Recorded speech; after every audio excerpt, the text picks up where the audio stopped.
Sebastian, you are amazing. You know, let me just say in front of everybody, this is all of our leaders and our young leaders. This is what it is about. When I look at them, I know our future as a country is bright. Can we please give it up for all of our young leaders and everyone?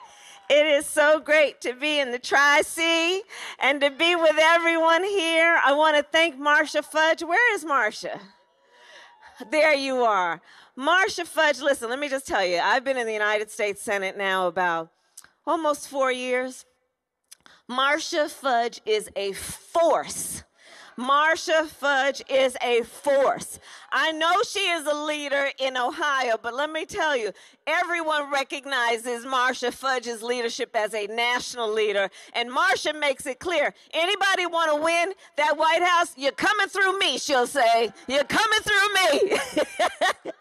And she's right, because it is here in Cleveland and Cuyahoga County that you make the decisions, that you are part of the leadership that decides who will be in the White House. And let us remember, the White House is the people's house. It is the people's house. It's not Donald Trump's house, it's the people's house. And we, the people, will make a decision about who has the microphone that makes the decisions that impact our lives every day. The people will make the decision because the power is indeed with the people. And I want to thank you all for everything you are doing. We were out and visiting with folks who are engaged in early voting. People are standing in line. They've been in line for hours because we know our power and we are not going to let anyone take our power from us. And we know there is so much at stake in this election, guys. There is so much at stake. Look at where we are. We're right in the middle of dealing with a nation that is in the midst of 4 crises that are occurring simultaneously. We are in the midst of a public health crisis. Have a seat. Go on and have a seat. If you feel like sitting, go on. And then get up and stand up from time to time, too.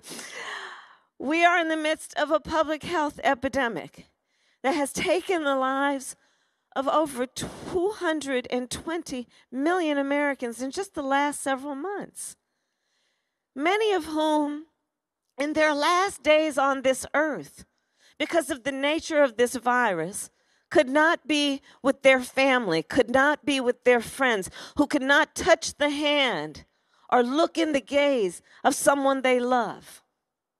We are looking at a nation where over 8.5 million people have contracted this virus. Doctors are telling us, scientists are telling us, with unknown long-term consequences, health consequences, because of this virus. A public health pandemic, the nature of which we have never seen, a mass casualty event in the United States of America, unlike what we have seen since World War II. And let's put it in context.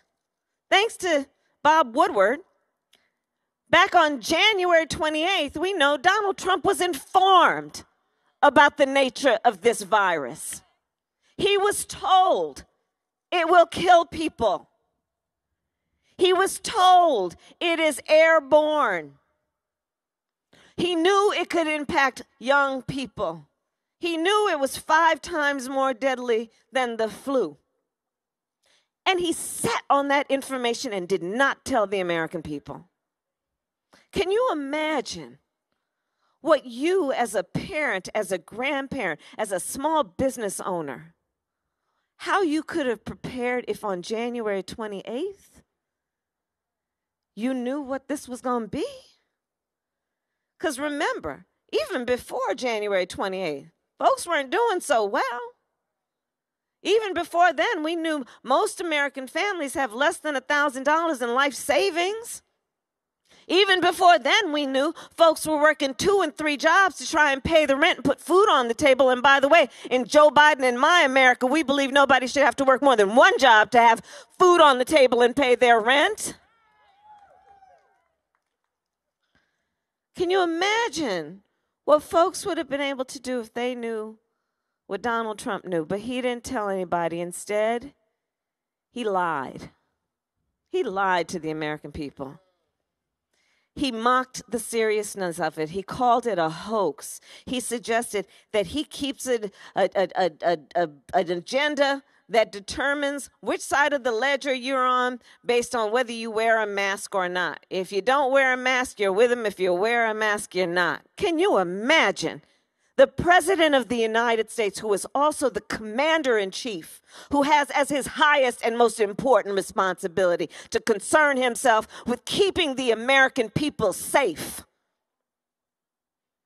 But yet we had a person who looks in the mirror, and that is where he informs his priority, instead of looking in the faces of the American people.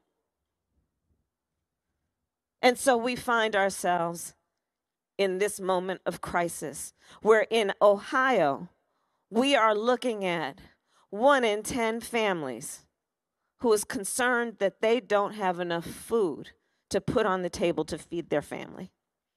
Where in Ohio, we are looking at 1 in 6 families that either could not or are concerned they cannot pay the rent by the end of the month. Where in Ohio, 1 in 5 businesses has shut with no prospect of being able to reopen. We are looking at a failure of an administration like we have never seen in the history of presidential administrations in our land. And from the public health crisis, we also have endured an economic crisis that is being compared to the Great Depression. Over 30 million people in just the last several months had to file for unemployment. Folks in Ohio and across the country have been driving to or standing in food lines for hours praying that by the time they get to the end of the line, there will still be food left. In America today, 1 in 5 mothers is describing her children under the age of 12 as being hungry. We're not covering it enough in the press, but we're in the midst of a hunger crisis in America. We're looking at the fact that almost half of American workers either work for a small business or own a small business. And those doors have been shuttered. But we have a Donald Trump who walks around and says, oh, we're turning the corner on this. He just said that this week. The nerve for him to think the American people aren't smart enough to see what's going on in their own families and neighborhoods, much less in what's going on in the country. And you know, on the economy, as on every other issue, there are 2 clear choices in this election.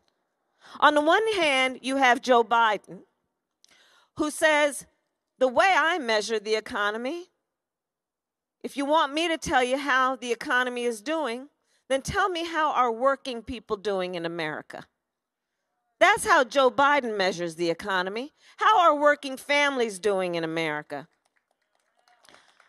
Which is why in a Biden-Harris administration, 1, taxes will not be raised on anyone making less than $400,000 a year, but it doesn't stop there. There will be middle-class tax cuts, but in addition, we know that folks need support, that working families should not and therefore will not in a Biden-Harris administration pay more than 7% of their income in child care.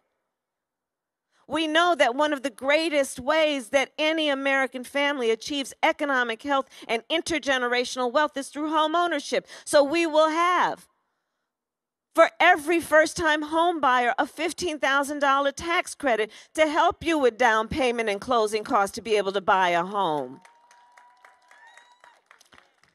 We know for our college students, so many of our students cannot graduate because they can't afford tuition, which has nothing to do with their God-given capacity to be national and international leaders. So Joe Biden and I say and commit, if you come from a family that makes less than $125,000 a year, you go to a 4-year state college for free or an HBCU, public or private, for free. And when you graduate, if you go on to take a job that is about public service, community service, the kind of jobs that pay less than $125,000, we will erase your debt. because we understand that's how you build up the economy. So you have Joe Biden on the one hand, and then you have Donald Trump. And when you ask him, how's the economy doing, you know what he says? Oh, the economy is great. The economy is great, he says. And then you ask him, well, how so are you measuring this so-called greatness of this economy of yours? And he talks about the stock market. Because you see, Donald Trump measures how well the economy is doing based on how rich people are doing. That's why he passed that tax code, but that tax bill benefiting the top 1% and the biggest corporations in America. Well, let me tell you something. Joe Biden and Kamala Harris are about to get rid of that when we get elected. And that money is going to be invested in working people. So we're in the midst of a public health crisis, an economic crisis, and long overdue reckoning on racial injustice in America. And on this issue, let's be clear. Again, two very clear choices. On the one hand, you have Joe Biden, who has the courage and the commitment and the knowledge of America's history to speak the term Black Lives Matter. On the other hand, you have a Donald Trump who will never speak those words. On the other hand, you have a Donald Trump who stood on that debate stage last debate and refused to condemn white supremacists and then doubled down and said, well, stand back and stand by. And then people say, well, you know, do you think he's a racist? Yes. Because you see, we are also not just looking at one-off comments. We're looking at a pattern. This is the same dude who challenged the legitimacy of the first black president of the United States. This is the same individual who, when in Charlottesville, there were Americans peacefully protesting racial injustice, including a young woman who was killed, suggested that at them, as compared to a group that was also there of neo-Nazis, wearing swastikas, carrying tiki torches, hurling racial slurs and anti-Semitic slurs, and the President of the United States says, fine people on each side. This is the same person who called Mexicans rapists and criminals, who, as his first order of business, one of the first, was to institute a Muslim ban. And so I tell you that in this election, we have clear choices. On the one hand, on this issue, someone in Donald Trump who has spent full time trying to sow hate and division and turn Americans against each other. And on the other hand, a Joe Biden who is so deeply and firmly committed to unifying and healing our country.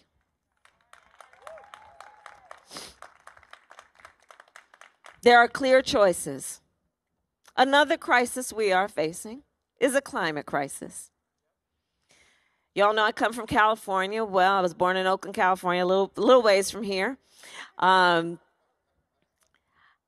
The western part of our country, from California to Oregon to Washington, has been burning.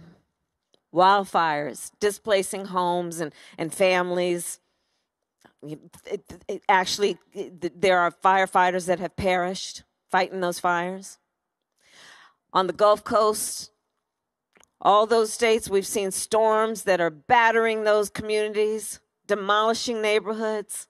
In the Midwest, we have seen farmers that have lost whole seasons of crops because of the floods. And there is a clear choice on this issue. On the one hand, you have Joe Biden, who says, I see the crisis at hand.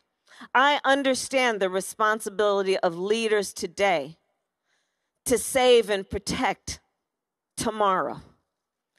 I understand the need to embrace science and invest in renewable energies and building back up America's infrastructure. In a way, we do that, and it will also be about creating millions of jobs. I see that there is no such thing as a false choice on this. You can care about the environment and build up the economy and create millions of jobs. That's what we have with Joe Biden. And on the other hand, we have Donald Trump,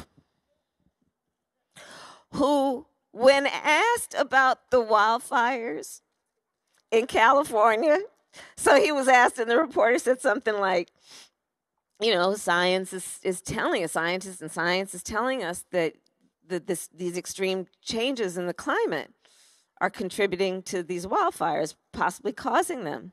You know what the President of the United States responded? Science doesn't know. It's a grown man. Science doesn't know. And if it weren't so funny, we might understand that we deserve better. We deserve so much better. The people of our country deserve so much better. And we can have better. And the election that is going to allow us to make that choice will end in 10 days. And I purposely said end because it has started. And as an aside, I will tell you, since I serve on the Senate Judiciary Committee, that is another point that Joe Biden and I have been making when it comes to this illegitimate process of trying to fill the seat of Ruth Bader Ginsburg by putting somebody on the court while the American people, by the tens of millions, have been voting. We're not talking about an election year or election season. We're literally talking about we're in the midst of an election. And yes, this election will be over in 10 days. And so before us is a choice. And we have a choice. And it is a clear choice. It is a choice about, as Joe Biden says, fighting for the soul of our nation. It is a choice about protecting our democracy, as battered as it has been in these last 4 years, but understanding that America's democracy will always be as strong as the American people's willingness to fight for our democracy. And we are clearly prepared to fight, and to fight for our ideals, and to fight knowing that those ideals, such as that phrase on the United States Supreme Court, equal justice under law, is worth fighting for. We know we haven't yet reached it, but we know that we can, as long as we are active like we are today, in making sure that we all participate and that we are seen and we are heard. So a couple of points then. You know, I've been this week, let's see, I was in Florida, in North Carolina. I've been all over the country, frankly. And I'll tell in Georgia, I was in Georgia yesterday. All over our country, there have been real attempts, and here in Ohio as well, to try and interfere with people's right to vote. And so I want to just talk for a moment about how I think about the voting process. There is a reason to vote for many of us, which has to do with honoring the ancestors. It has to do with honoring a great friend of Marcia Fudge and mine, John Lewis, and all of those who shed their blood on the Edmund Pettus Bridge, understanding that that fight was necessary to ensure that Black folks in America would be able to exercise their right to vote. It is honoring the ancestors. This year, we celebrated the 100th anniversary of the 19th Amendment. and honored all those women, those suffragettes who fought for our right to vote, while we also remembered that black women couldn't vote until 1965. We honor the ancestors when we vote and their struggle, understanding that they taught us that this fight for civil rights and equality will never fully be won unless we, with each generation, fight to maintain and retain those rights. We vote because we know there is so much at stake. That is, yes, about the future of healthcare, especially when we're in the midst of a pandemic and Donald Trump, together with his boy Bill Barr, are in the United States Supreme Court trying to sue to get rid of Obamacare because he has this weird obsession with trying to get rid of everything that Barack Obama and Joe Biden created. Can I say we don't need presidents with weird obsessions? We don't need that. There's so much at stake. So we must honor the ancestors, and that's why we vote. We vote because there is so much at stake. And here's another reason I think that we vote. And it's been highlighted every year since certainly the beginning of our time as a nation, but most recently since 2013 when the Supreme Court gutted the Voting Rights Act with a case called Shelby v. Holder.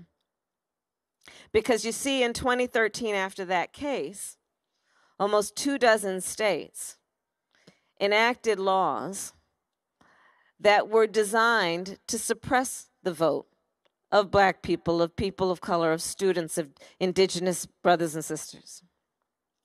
So much so that in North Carolina, where I was this week, the Court of Appeal, when it reviewed what that state did, said that state passed a law that was written with, quote, surgical precision to prevent black people from voting. We're seeing it around the country. We've seen that kind of attempt to obstruct the vote here in Ohio as well. And I say all this to say that in addition to honoring the ancestors, in addition to the issues that will be determined based on this election, the reason to vote also is this. It is one to ask the question, why are all these powerful people going through such an effort to make it difficult or confusing for us to vote? People like the president, who even had the gall, Marcia, to mess with the post office. The post office! Postal workers, postman and postwoman, like the best people in the world. Why are they going through this effort?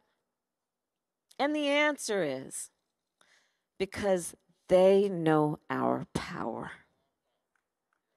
They know our power. They know when we vote, things change. They know when we vote, we win. And so let us not let anyone take our power. Let us not let anyone convince us that we are not in the game and we cannot make a difference in this election and every day. Let us know nobody gives us our power. We take our power. We were born with our power. We will use our power. And around election time, that means we will vote. And we will encourage everybody we know to vote. And we will remind them about what is at stake. And we will remind them about the ancestors. And we will remind them, especially in this moment where there's been so much that causes us to feel isolated and alone. We will remind our friends and our neighbors and our coworkers that they are not alone. We are all in this together. We're going to stand in those lines. We're going to do whatever it takes as a community to get this done. And so this is my final point then. This moment will pass. This moment will pass. And years from now, our children, our grandchildren, others, They will look in our eyes, each one of us, and they're going to ask us, where were you at that moment? And what I know about who we are right now, hanging out at Tri-C, I know that what we will tell them is so much more than just how we felt. We are going to tell them what we did. We are going to tell them that we organized, that we got folks to vote, that we reminded them of their power. We are going to tell them how we called folks and emailed and texted people, that we just did not let up, that we didn't care if we were bothering people. We knew they'd get over it, but we knew that they'd be happy with us for convincing them of what they already know, which is they have the power, because the power is with the people. That is what we are going to do, and that is what we will tell folks. How we were hanging out with Marsha Fudge and all these folks, getting folks to the polls, and we will tell them. And that's how we won, because we fought, because we love our country, and we believe in what we can do when we stand together and fight together. Thank you, Cleveland.